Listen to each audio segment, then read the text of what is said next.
Welcome to Board Game Empire. Today we're going to do a review of Eternal Chronicles of the Throne. This is by Renegade Games and Dire Wolf. Renegade Games makes phenomenal games. Dire Wolf makes really great games also. They made Dune Imperium that's really hot right now. But this is a deck builder, kind of like card drafting type of game. Has cool illustrations. There are some unique different mechanics. So we're just going to jump right into the review. So for the rules, I'm going to give it like a 3 out of 5, just simply because the rule book is good, but it's not, I would say, in correct order, or it doesn't flow very smoothly. And one of the things that we've found out from watching like 3 or 4 how to plays, also I read the rule book twice, my son read it once, and the whole defense and shield and some of the abilities were just not illustrated, and it doesn't dive deep into the rule book, which leads it to some vagueness interpretations. Also, the videos we watched, same thing. They kind of skipped over some of the things for the simple fact I think that they didn't really also understand because of the vagueness and the how to plays. So I think if the creators of this or Dire Wolf or Renegade Games did a how to play that was in depth and showed that how the defense and also the some of the tokens and some of the things that were just left out in the rule book, that I think it would do very well. So for the rules, 3 out of 5. Components, I would give it like the cards are good. They could be a little better. I would give it like a 4 out of 5. I really like tokens, and pretty much that's it. The wheel also has a tendency it just spins so fast. I wish it was a little tighter. All of them are like that. So if they were tighter, it would be nice. Because at times when you lift it, it also will spin. So component quality, 4 out of 5. Experience, I would give like a 3 out of 5. We had a fun experience. We like card drafting pretty much and take that. It does have a little bit of take that element.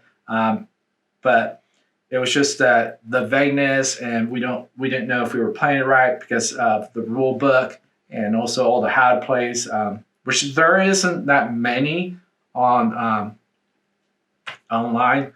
We saw like probably like 2 or 3, but they skipped over how the defense works, because pretty much you're using your attack, and your attack's 3. But then when you add defenses, does that add to your attack, or is that just only add to your defense when you're defending? Also, there's some abilities that you stack up.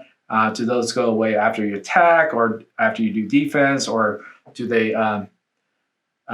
There's no limit, and there's just a lot of vagueness in this game that really I think hurt it a little bit. So the experience, 3 out of 5. Mechanics, I would give it 4 out of 5. I do like a lot of the mechanics and a lot of the player built variable powers in the cards. I didn't like that every time you're done with your move that automatically attacks.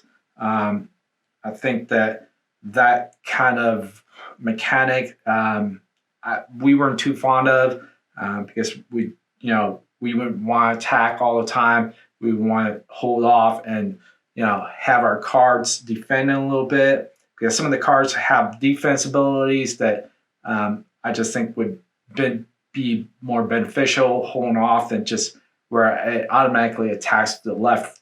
And then I like the marketplace. It's pretty much the standard marketplace. The cards are the same, pretty standard, where you shuffle in the same deck as your opponent, and then you pick up, determine on first player, second player. You pick up a certain amount of cards, but the standard is normally 5, and you have to, get rid of them. It doesn't matter if you use it or not. Then you also have a marketplace where you're buying cards.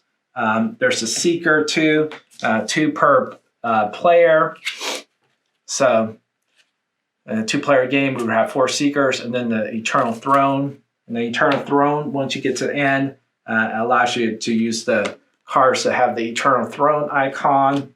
There's also the Veteran Mercenary. These 2 are always static. They're always there pretty much. The marketplace is the only thing that changes. You pick up one, you replace it right away with a new one.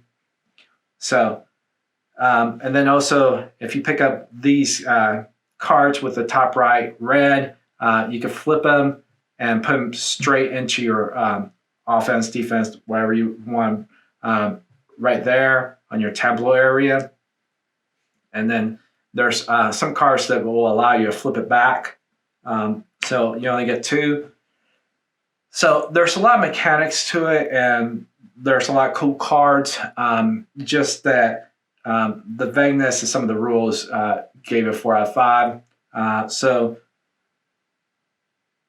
So pretty much that was the mechanics. So pretty much the replayability, I would give it like a 3.5 out of 5.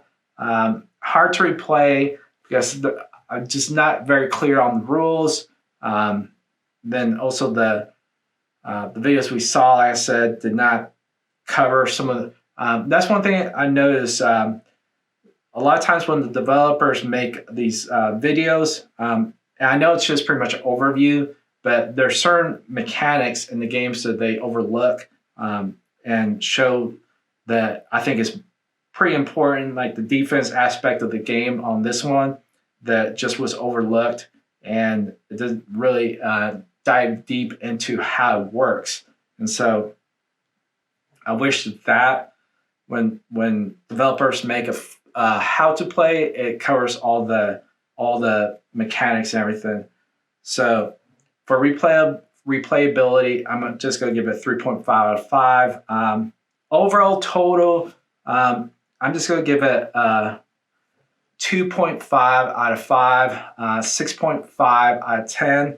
I think this could be a great game if they pretty much refined the rule book, did a full in-depth video. Also the defense, I wish the cards had defense, not just an offense. And the defense was more illustrated and works more into the mechanics. Also, I don't care for every time you're done with your turn, it attacks your opponent. I don't want to use all my characters. I think in a real war setting, you're going to have defenses and you're going to have people, back, So the mechanics I thought could have been better. So overall total, I think this game could be a 7.5 if it was fine-tuned, the rules were better. I noticed that on BGG, a lot of people like it, but I didn't want to house rule it or anything.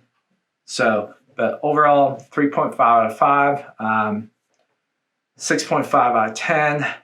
It's a good game, but it's a little fiddly and the rules could be better. If you like this video, please like and subscribe. Social media is down below in the description. I'm going to have a link where to buy the game, and I'll see you in the next video.